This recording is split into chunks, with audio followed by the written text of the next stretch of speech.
very warm welcome to Daily Dispatch powered by HSBC. I'm Priya Sheth, and joining me on this very interesting conversation is Smita Deorah from Lead. Thank you very much, Smita, for joining us today. Interesting news coming in. Lead has turned unicorn. What does this recent fundraise really mean for you and this unicorn status as well? Hi, Priya. Thank you. See, if India has to achieve its true potential, its schools have to significantly transform so that every child can achieve, and can get really, really good education. But in K-12, what we've seen is everyone has been talking about Edtech that is direct to student, which circumvents schools, and everyone's focus has been on test prep and tuitions. Because somehow people seem to have accepted that schools cannot be improved. We have thought about it very differently. If we transform schools, just imagine what's possible. So that's what we have focused on, and we've built School EdTech. And this, I think, this unicorn, I don't call it a status, but I really see this being a big investment in the direction of improving schools in the country.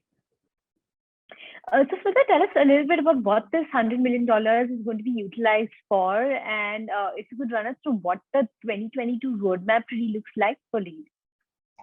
So, till now, what we have done is we've invested all our energy in building integrated solution and in providing exceptional products to schools for student learning to be much better and for teachers to be able to teach very efficiently and teach in an excellent manner. This has meant innovative curriculum, internationally benchmark education for our students. It has also meant technology platform where teachers are able to teach very efficiently, and schools are able to make very informed or well-informed decisions using data.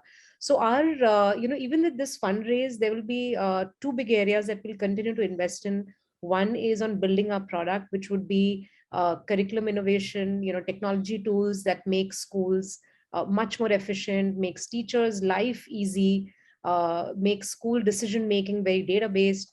And the second area would be to build, awareness around the Lead brand, so that we can reach deeper into India. We can reach out to many more cities. In the last 4 years, we have basically gone from 0 to 500 cities, almost 1,600 pin codes, and we want to be able to get to many, many more. So these are two big areas of investment.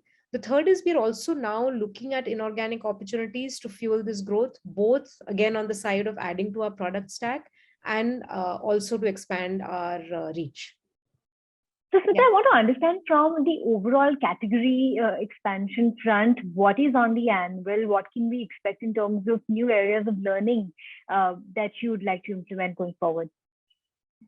See, I think, the current state of EdTech is really ripe for disruption. In the last few years, what we've seen is a lot more innovation come in the space of supplementary learning, in the space of test prep, which is all after school learning. So I think school space is anyways has not seen a lot of disruption yet.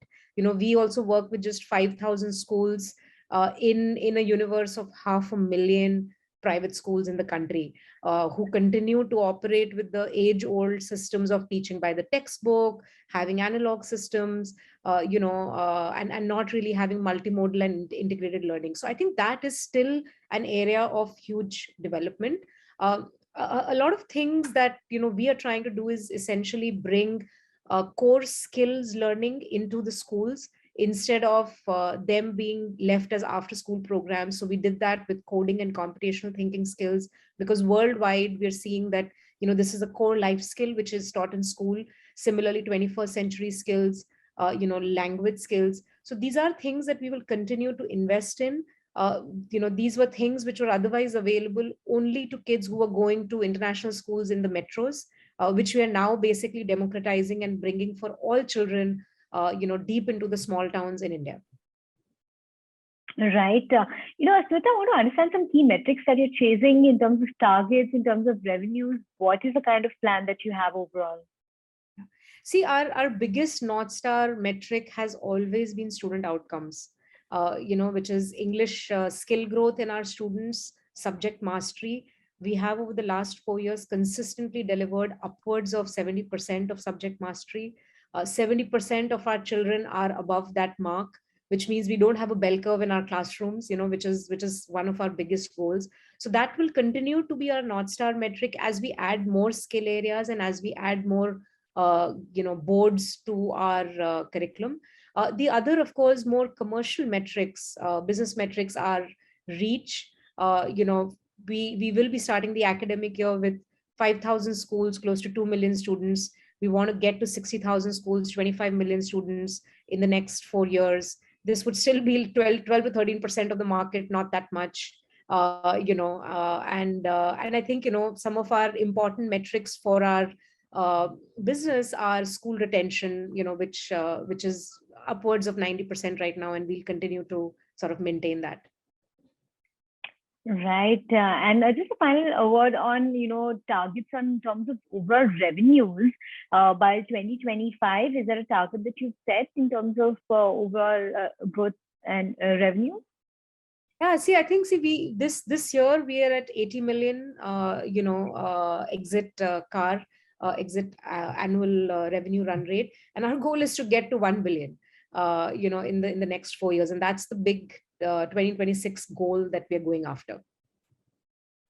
All right, Smita, we wish you all the very best. Thank you very much for joining us today. It's really been a pleasure speaking with you. Thanks so much for your time.